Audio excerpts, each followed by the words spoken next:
اہم خبر سے آپ کو آگاہ کریں، وفاقی حکومت کا تعلیم کے میدان میں بڑے پروجیکٹ شروع کرنے کا فیصلہ۔ بجٹ میں ہائر ایجوکیشن کو 59 ارب 71 کروڑ دیے جائیں گے۔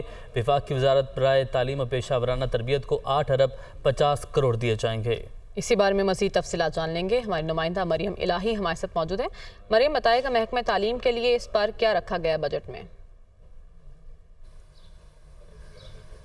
جی بالکل، ہمیشہ کی طرح جو ہے دنیا نیوز کی روایت برقرار ہے، اور بجٹ سے پہلے جو ہے بجٹ کی جتنی بھی پرائیورٹائزڈ سیکٹرز ہیں ان کے حوالے سے دستاویز جو ہے وہ دنیا نیوز سے حاصل کر لیے۔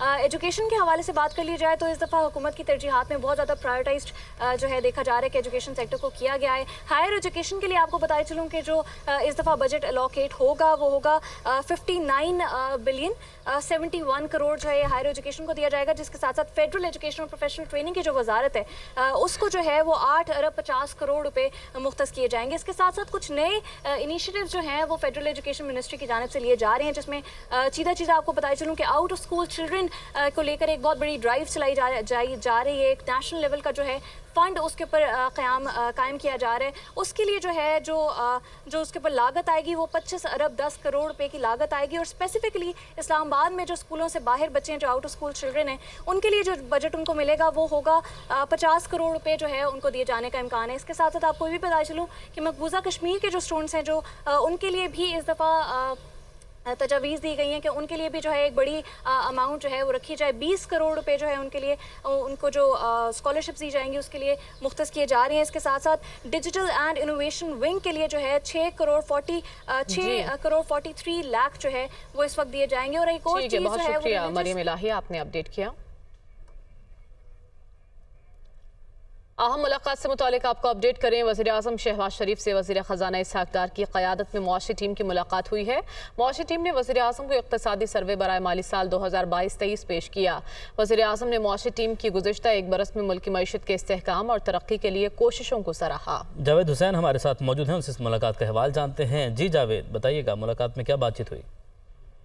جی دیکھیں، وزیراعظم شہباز شریف سے وزیر خزانہ اسحاق ڈار کی قیادت میں معاشی ٹیم کی ملاقات ہوئی ہے، اور معاشی ٹیم نے وزیراعظم کو اقتصادی سروے برائے مالی سال 2023 اور 22 پیش کیا ہے 22 اور 23 پیش کیا ہے۔ وزیراعظم نے معاشی ٹیم کی گزشتہ ایک سال میں ملکی معیشت کے استحکام اور ترقی کے لیے جو کوششیں ہیں ان کو سراہا، اور اس حوالے سے جو وزیراعظم آفس کی جانب سے تفصیل جاری ہوئی ہے اس میں بتایا گیا کہ گزشتہ حکومت کے چھوڑے گئے معاشی چیلنجز اور تاریخی سیلاب کے باوجود معاشی ٹیم کی ملکی معیشت کے لیے خدمات قابل ستائش ہیں۔ وزیراعظم نے یہ بھی کہا ہے کہ آئندہ بجٹ میں حکومت زرعی شعبے اور انفارمیشن ٹیکنالوجی کی جدت پر خطیر رقم جو ہے وہ سرمایہ کاری کرے گی، اور چھوٹے کسانوں کو اعلیٰ معیار کا بیج اور خودکار زرعی مشینری سے لیس کیا جائے گا۔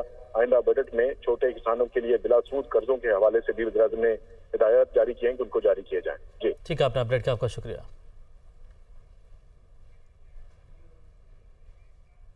اور اب آپ کو بجٹ ٹرانسمیشن کے ساتھ جوائن کریں گے senior anchor person Ajmal چامی۔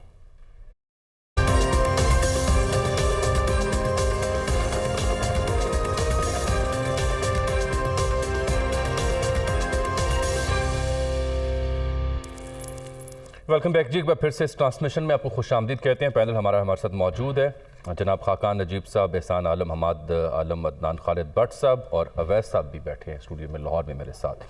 Khaqan صاحب، ابھی کچھ دیر پہلے ڈار صاحب بھی ملے ہیں پرائم منسٹر سے، آبویسلی جو اکنامک سروے ہے اس کی خرد و خال سے آگاہ کیا ہوگا، آئی ٹی سیکٹر کا بتایا جا رہا ہے، زراعت کے بارے میں، انڈسٹری کے بارے میں بتایا جا رہا ہے کہ کیا پیکیجز ہیں جو پرپوز کرنے جا رہے ہیں، لیکن وہ جو گیون نمبرز تھے کہ ڈیفیسٹ کتنا ہے ارننگ میں اور آپ کے محصولات میں اور دیگر معاملات میں، اس بابت کچھ نہیں بتایا جا رہا کہ وہ کیسے پورے کیے جائیں گے جب آئی ایم ایف بھی نہیں ہوگا۔ جامی صاحب، یہی بات ہے نا، ہمیں آنیسٹ کانورسیشن کرنی چاہیے۔ تو میں نے جو آپ کے سامنے پہلے فگرز رکھے، اب میں آگے چلتا ہوں۔ پہلے ہم ایکسپینڈیچر کی بات کریں گے، پھر ہم لوگوں سے ٹیکس لینے کی بات کریں گے۔ اگر میں نے اپنے حکومت کے ایکسپینڈیچر ٹھیک کر لیے ہیں تو then I will go and ask for a taxation جو اس سے بہت بڑی ہے، اینڈ اس پہ بھی آتے ہیں۔ اب آپ دیکھیے، ابھی آپ نے بریک میں یہ آپ کی جو کارسپونڈنٹ ہیں وہ ہمیں بتا رہی تھیں کہ کیسے تعلیم کی مد میں فیڈرل گورنمنٹ پیسے بڑھا رہی ہے۔ جامی صاحب، آپ مجھ سے زیادہ طالب علم ہیں پاکستان کے کانسٹیٹیوشن کے۔ 18ویں ترمیم کے بعد ایجوکیشن کس کا سبجیکٹ ہے؟ صوبوں کا۔ پھر آپ کیوں پیسے خرچ کر رہے ہیں؟ یہ تو ڈار صاحب کو بتانا چاہیے کہ وہ یہ کاہے کو یہ نئی پیکیجنگ پیش کر رہے ہیں۔ سو ایکسپینڈیچر ریفارم اور بہت سے لوگ چونکہ کہیں گے کہ میں نے کبھی بھی زندگی میں آپ کے ساتھ بھی کسی انٹرویو میں 1 سال کی بات نہیں کی. آپ کو ایک ایکسپینڈیچر ریفارم دینا ہے, آپ ابھی دے لیں اس بجٹ میں یا 5 ماہ کے بعد ایک نیا بجٹ آئے گا اس میں دے لیں. وہ کیا ہے, پہلے آپ یہ طے کر لیں کہ کون سی چیزیں آپ نے فیڈرل گورنمنٹ کے پاس رکھنی ہیں. اب ریپیٹ شروع کر رہا ہوں جو میں نے آپ کو پہلے نمبر بتائے تھے. ہیلتھ آپ کے پاس نہیں ہونا چاہیے, ایجوکیشن آپ کے پاس نہیں ہونا چاہیے, فوڈ اینڈ ایگریکلچر آپ کے پاس نہیں ہونا چاہیے, زکوٰۃ اینڈ عشر آپ کے پاس نہیں ہونا چاہیے, سوشل سیکٹر تمام آپ کے پاس نہیں ہونا چاہیے. اب آپ مجھ سے پوچھیں, یہ بھی فگر نوٹ کر لیجئے گا کہ اگر میں یہ سارے ایکسپینڈیچر صوبوں پہ ڈال دوں اور میں ساری ڈیولپمنٹ کا بھی ایکسپینڈیچر صوبوں پہ ڈال دوں تو 643 ارب روپے اس سال میں اور آنے والے ہر سال میں بچیں گے, جس سے میرا فیڈرل ڈیفیسٹ جو ہے وہ نیچے آنا شروع ہو جائے گا. دیکھیں فیصلے کرنے ہیں نا کلیدی کیجئے, یہ چھوٹے موٹے کہ ہم بارٹر ٹریڈ کر لیں ہم اس سے ملک نے ٹھیک اب ہونا نہیں ہے. دس از a very very serious numbers where we stand. So پہلی یہ چیز مجھے خوشی ہے کہ آپ کے ہی کورسپونڈنٹ نے بتایا اور اس پہ ہم نے رسپونڈ کیا. اب آگے چلیے, اب آپ سبسڈیز دینا چاہتے ہیں, ضرور دیجئے. انکم سپورٹ پروگرام کو ڈبل کر دیجئے. آپ 350 پہ آپ اس کو 700 پہ لے جائیں. کیوں؟ کیونکہ وہ رقم لوگوں کے گھر جاتی ہے. پر اگر آپ یہ کہیں گے کہ میں الیکٹریسٹی بل میں سبسڈی دوں, میں فرٹیلائزر میں سبسڈی دوں, میں ٹیرف ڈفرینشیل سبسڈی جو ہر 60% کسٹمرز کو دوں, میں گیس سیکٹر میں سبسڈی دوں, یہ کام نہ کیجئے. اس کا فائدہ لوگوں کو نہیں ہو رہا. ایگریکلچر ٹیوب ویل پہ سبسڈی نہ دیجئے. جس ایگریکلچرسٹ کو دینی ہے اس کو پیسے دیجئے. لیٹ ہم اور ہر ڈیسائیڈ کہ یہ کیسے کرنا ہے. سو نمبر 2 ریفارم جو آپ کو دکھائی دینا چاہیے کہ یہ 1200-1300 ارب کی سبسڈیز کٹ ہو جائیں اور انکم سپورٹ پروگرام بڑھ جائے, تاکہ لوگوں کو سوشل کانٹریکٹ کا بھی احساس ہو کہ اسٹیٹ ہم سے کیا کر رہی ہے. نمبر 3, اب آپ ابھی آپ کی ایکسپینڈیچر سائیڈ ہی نہیں ٹھیک ہو رہی تو باقی چیزیں تو اپنی جگہ. آپ کا ڈیولپمنٹ ایکسپینڈیچر جو ہے وہ کبھی بھی آپ کے پاس 600-700 ارب سے اوپر پیسے نہیں ہوتے, اگلے سال بھی نہیں ہوں گے. 1100 ارب کا ڈیولپمنٹل آؤٹ لے تب رکھنا جب سب کچھ بوروڈ ہے. You really have to think again. آپ یہ ڈیولپمنٹل آؤٹ لے کریں تو پھر یہ پروو کریں کہ آپ نے کیسے 200-300 نئے پروجیکٹس ایڈ کر دیے جب 13,000 کا تھرو فارورڈ آ رہا ہے. these are the serious things the government has to do. لوگ کہتے ہیں نا کانفیڈنس دیں لوگوں. کانفیڈنس تب آئے گا جب آپ حیران ہو جائیں گے کہ پی آئی اے کا لاس اب کا تھا پچھلے سال کا, ہم نے بیچ دیا اس کو. کانفیڈنس تب آئے گا جب میں یہ کہوں گا کہ میرے یا تو الیکٹریسٹی کے لاسز کم ہو گئے ہیں یا میری کلیکشن بڑھ گئی. یہ جو ادارے خسارے میں ہیں حضور, ان کا کچھ کرنے سے پہلے ایسی انسٹیبل پولیٹیکل گورنمنٹ 1000 دفعہ سوچتی ہے کہ ریپرکشنز کیا ہوں گی پولیٹیکل. بہرحال ساتھ رہیے گا, ذرا میں آپ کے پاس آتا ہوں. ڈاکٹر فاروق سلیم صاحب کچھ ہی دیر بعد ہمیں جوائن کر رہے ہیں. جیسے ہی وہ ٹیلی فون لائن پر آئیں گے تو مجھے آگاہ کیجیے. اویس صاحب بیٹھے ہوئے ہیں. اویس صاحب, یہ جو وے فارورڈ دے رہے ہیں خاقان صاحب, یہ تو بڑا امپورٹنٹ اور میکس لوڈز آف سینس.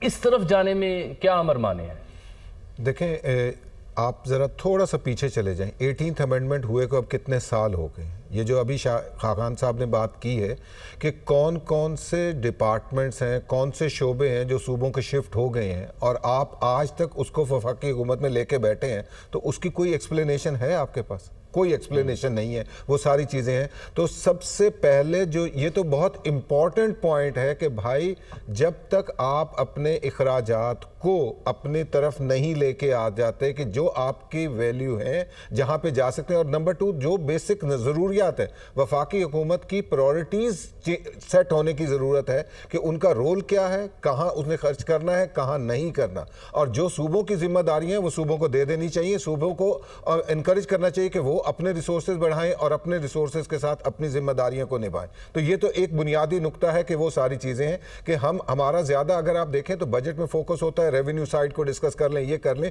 لیکن ایکسپینس سائیڈ بھی اتنی ہی اہم ہے. کیونکہ جیسے آپ نے بات شروع میں کی تھی کہ اگر آپ کا ٹوٹل جو موجودہ سال ہے اس میں 7,000 ارب کی کلیکشن ہے, 7,000 ارب کا انٹرسٹ پیمنٹ ہے, تو اس کے بعد باقی خرچے کہاں سے ہونے ہیں. تو اس ساری چیز کو لے کے چلنے کی ضرورت ہے کہ ایکسپینسز کو ٹھیک کرنا ہے. ڈاکٹر فاروق سلیم صاحب نے ہمیں جوائن کیا. ڈاکٹر صاحب مینی تھینکس, آپ نے ہمیں وقت دیا. آپ کی جو پروجیکشنز ہیں, گرافیکل پریزنٹیشنز ہیں تھرو سوشل میڈیا, آپ کی جو ٹائم لائن پہ دستیاب ہوتی ہے اکانومی کی انڈیکیشنز, بڑی انکریڈیبل اس میں انسائٹ ہوتی ہے.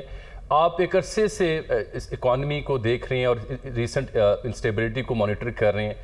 اب ہم کھڑے کہاں ہیں اور اس بجٹ میں آگے کیا ہونے جا رہا ہے اور اگلا سال کیسا گزرے گا؟ یہ دو سوال ہیں. ایک تو آپ نے کہا کہ ہم کھڑے کہاں ہیں اور دوسرا بجٹ کے حوالے سے تھا. جی دیکھیے 3 اشاریے جو ریسنٹلی آئے ہیں معیشت کے حوالے سے، ان میں سے ایک یہ ہے کہ جو ڈیزل کی کنزمپشن ہے پاکستان کے اندر وہ پچھلے ماہ لگ بھگ 50% گر گئی.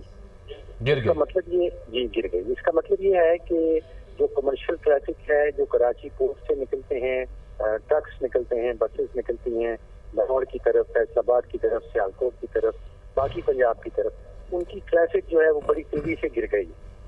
دوسرا مطلب اس کا یہ ہے کہ جو commercial traffic farm to market جاتی ہے، جو سبزیاں اٹھاتی ہے فارم سے مارکیٹ کی طرف لے کے آتی ہے، اس کی ٹریفک بھی گر گئی ہے. اور اس کا مطلب یہ ہے کہ جو معیشت کا پہیہ ہے وہ بڑی تیزی سے سلو ڈاؤن ہو رہا ہے. دوسرا ایک جو مہنگائی کی خبر ہم ہمیشہ پڑھتے رہتے ہیں، سنتے رہتے ہیں، وہ پاکستان کی 75 سالہ معاشی تاریخ میں جو خوراک کی قیمتیں ہیں وہ کوئی 52% سال بھر میں ان کی قیمتوں میں اضافہ آیا ہے. اس کا مطلب 52%، 52%. جس کا مطلب اگر انڈیویجلی دیکھ لیں تو بہت سارے ایسے آئٹم ہیں جو 100% بھی بڑھ گئے ہیں. جیسے چائے میں 100% اضافہ آ گیا ہے، آٹے کی قیمت میں 100% اضافہ آ گیا ہے. لیکن اس کا مطلب یہ ہے کہ غربت کی شرح جو ہے وہ بڑی تیزی سے بڑھ رہی ہے. تو یہ تو حاضر اکانومی کے میں نے 2 یا 3 اشاریے آپ کے سامنے رکھے. اب آ رہا ہے بجٹ. دیکھیے حکومت کی کوشش یہ ہوگی کہ ایک سیاسی بجٹ ہو. حکومت کی کوشش ہوگی کہ ایک ایسا بجٹ ہو جس میں ریلیف کے متعلق کچھ اعلانات کیے جائیں. حکومت کی کوشش ہوگی کہ ایسے اعلانات سامنے آئیں جس کے عوض وہ الیکشن میں کچھ اضافی ووٹ حاصل کر سکیں. اگر پاکستان آئی ایم ایف کی چھتری کے تحت رہتا ہے تو آئی ایم ایف شاید ان چیزوں کی اجازت نہیں دے گا. آئی ایم ایف چاہے گا کہ ایک معاشی بجٹ ہو. میرا خدشہ یہ ہے کہ کیونکہ حکومت الیکشن دیکھ رہی ہے یا الیکشن کا ایئر آ رہا ہے تو اس نے فیصلہ یہ کیا ہے کہ آئی ایم ایف کی چھتری سے نکل کے بجٹ بنایا جائے تاکہ اس کو ایک معاشی بجٹ میں سیاسی بجٹ کے اعلان کرنے کی گنجائش نکل آئے. تو ڈاکٹر صاحب یہ تو جب اس سے پہلے گورنمنٹ ختم ہو رہی تھی تو وہ بھی جانے سے 2-4 ماہ پہلے کچھ ایسی میئرز لے گئے پیٹرولیم پرائسز کم کر کے یکدم اور دیگر میئرز لے کے، کیوں آنے والے جو سرکار تھی اس کے لیے مشکل ہو گئی. اب یہ حکومت بھی اگر کچھ ایسے ہی سوچ رہی ہے وداؤٹ آئی ایم ایف تو کتنا ڈیزاسٹرز ہوگا for the next set up جو بھی آتا ہے؟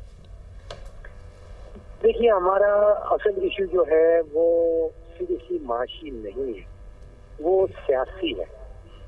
معاشی فیصلے جو ہیں سیاسی بنیادوں پہ کیے جاتے ہیں، اور جیسے آپ نے ابھی کہا کہ جب معاشی فیصلے سیاسی بنیاد پہ کیے جائیں گے تو پھر معیشت کو اور 24 کروڑ پاکستانیوں کو ان فیصلوں کی ایک بڑی قیمت چکانا پڑے گی.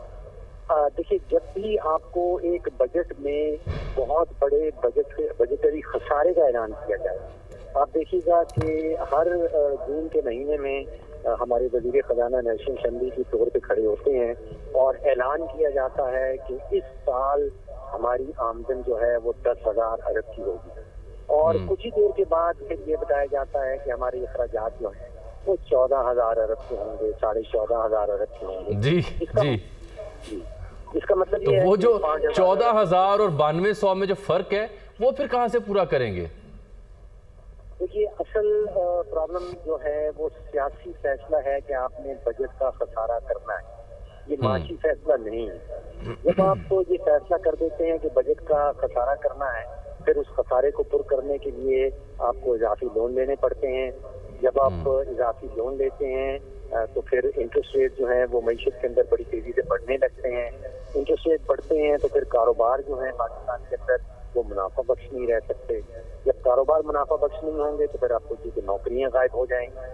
جب 5 یا 6,000 ارب کا بجٹ کا خسارہ ہوگا تو پھر حکومت کو نوٹ چھاپنے پڑیں گے. جب حکومت نوٹ چھاپنے جائے گی تو پھر مزید مہنگائی ہوگی. تو یہ جو بجٹ کا خسارہ ہے یہ اصل جڑ ہے کوئی 100 اور مزید معاشی بیماریوں کی.